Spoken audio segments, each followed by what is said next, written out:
Todo cambió el 31 de octubre de 1517. Por eso el mundo entero celebra los 500 años de la Reforma Protestante.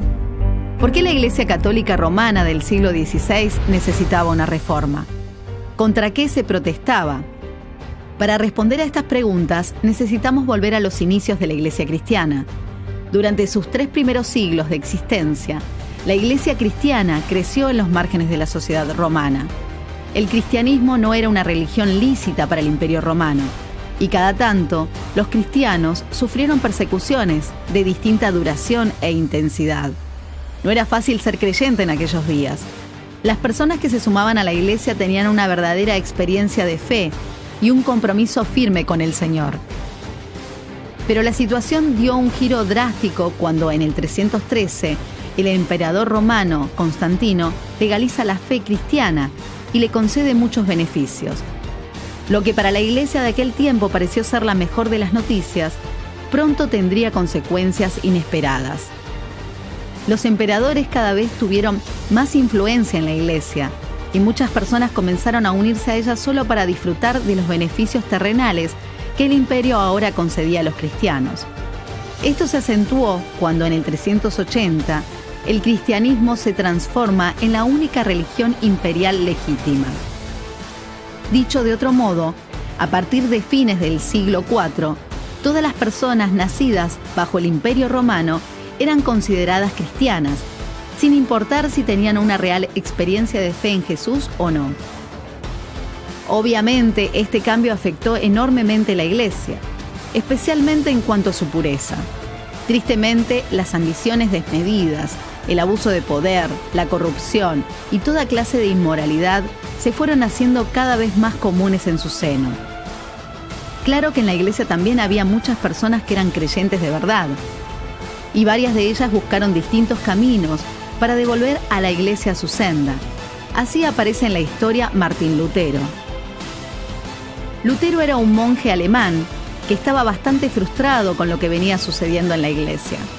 Pero no fue hasta 1517 que para Lutero la gota rebalsó el vaso. El Papa León X, Giovanni di Lorenzo de Medici, se había propuesto remodelar la Basílica de San Pedro en Roma. Su majestuoso proyecto era carísimo y pronto necesitó más dinero. Para recaudarlo tuvo una idea: vender indulgencias. ¿Qué eran las indulgencias?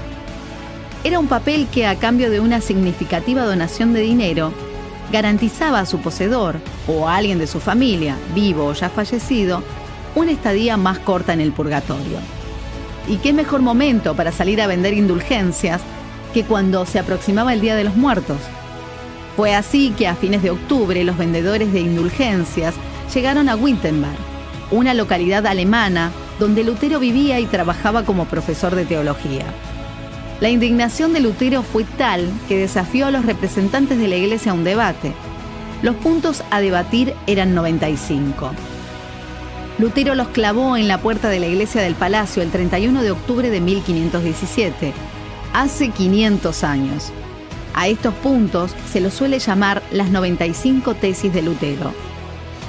A partir de este momento, el cristianismo en Occidente no volvería a ser el mismo.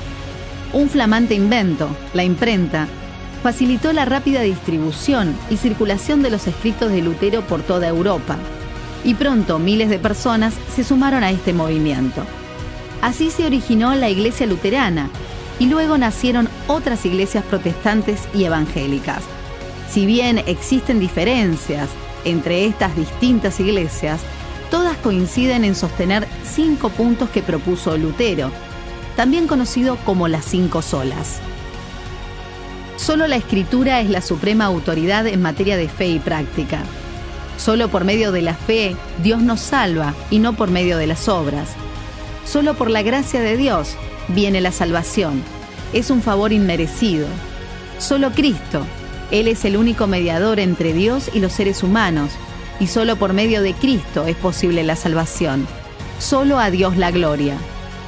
Al cumplirse los 500 años de la Reforma Protestante, las iglesias evangélicas recordamos a los que nos precedieron, honramos su memoria, pero damos la gloria solo a Dios.